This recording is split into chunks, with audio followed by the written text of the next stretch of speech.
that the U.S. IEEPA tariffs were unlawful as well as unjustified.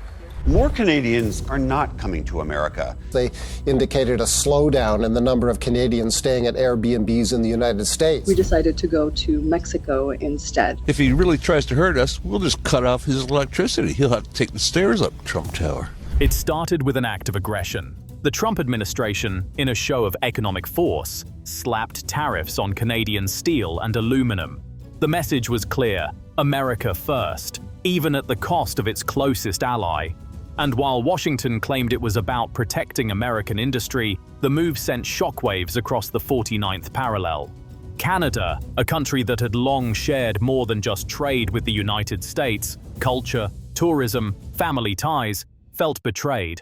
Overnight, friendly neighborly relations began to fray, and quietly but steadily, Canadian travelers began to turn their backs on US vacations.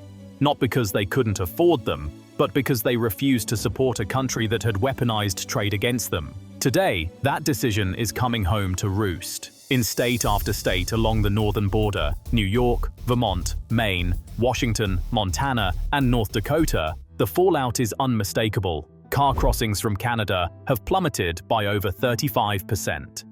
Hotel bookings are down by as much as 73% in some areas. Campgrounds are half empty, and beach towns once filled with French and English chatter now feel like ghost towns. It's not just numbers on a page, it's livelihoods.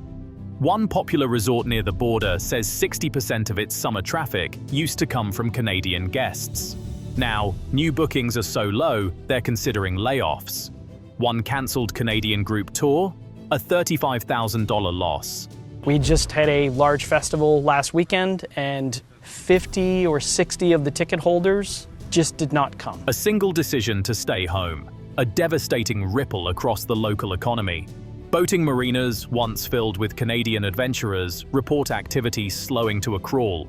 Trail networks that used to echo with the hum of Canadian cyclists now report a 50% drop in foreign riders. These aren't just statistics, they're small business owners watching their lifeline evaporate. Restaurants in rural border towns report revenues down by half. One region has already tallied $13.4 million in lost Canadian spending, and the summer isn't even over. Why?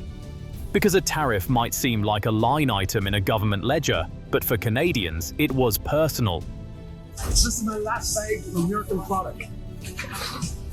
The insult hit deep. Many viewed the tariffs not as policy, but as punishment. And their response has been quiet but powerful. They're simply not coming. No official boycott, no protests, just silence. In hotel lobbies, in gift shops, at gas pumps. Silence that speaks volumes. And now, border states are panicking. Emergency discounts have sprung up like wildfire, up to 30% off hotel stays, free bike and kayak rentals, and complimentary drinks at lakeside restaurants. All with one catch: you have to be Canadian. Some shops are offering at-par pricing, letting Canadians pay in their own currency, dollar for dollar, a meaningful gesture when the US exchange rate isn't in their favor. It's a desperate attempt to bring them back. Even state signage has changed, now featuring French alongside English, hoping that a little bilingual charm might soften the wound. Local festivals are inviting Quebec brewers, music acts, even French-language MCs. But the question remains, is it too little, too late? Because at the national level, the panic is louder.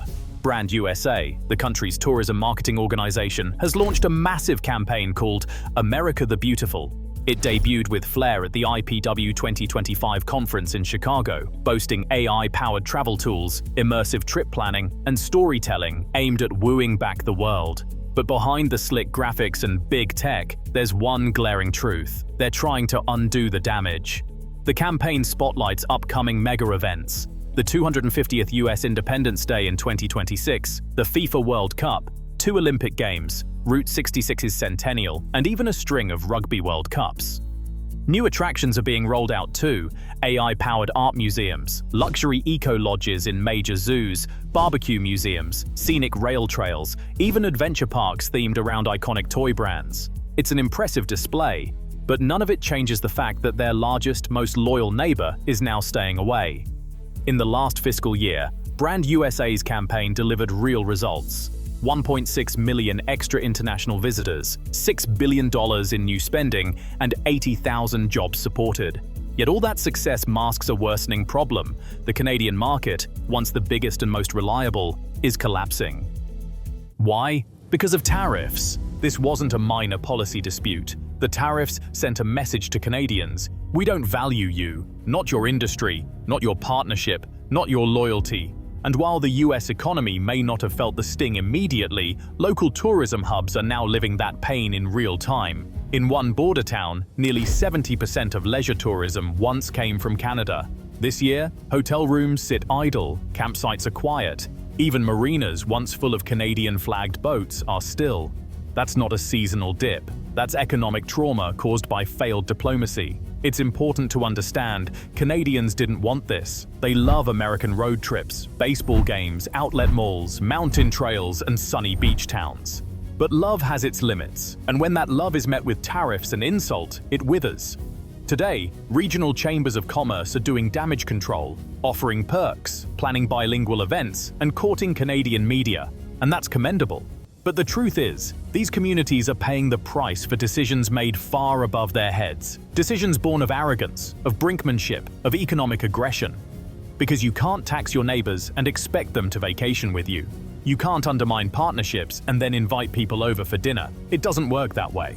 The cost of this mistake is enormous. Even a 10% decline in Canadian travel spending costs the US economy an estimated $2 billion. But we're already well past that. The Canadian withdrawal is deeper, more emotional, and more lasting than politicians expected.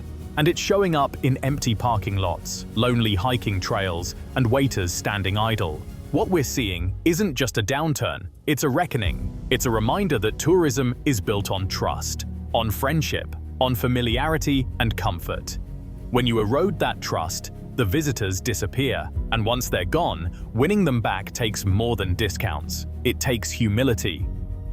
Brand USA may be spending millions to rebuild America's image abroad, but the northern border won't heal with websites and hashtags alone, not while the wounds of economic aggression still sting.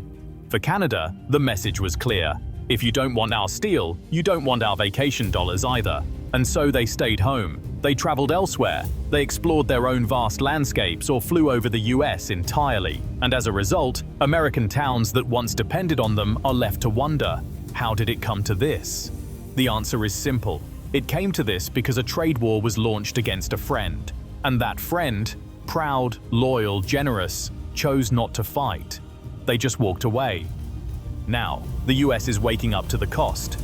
Not in spreadsheets, but in shuttered storefronts and cancelled events. In the stories of innkeepers losing sleep, marina operators slashing hours, and festival organizers downsizing their ambitions. And in the worst cases, in the jobs lost, people laid off not because of demand, but because of diplomacy gone wrong. If America truly wants its Canadian visitors back, it must reckon with this truth. You can't punish your neighbor and expect them to play tourist. You can't launch tariffs and then call for friendship. Trust once broken takes time to mend.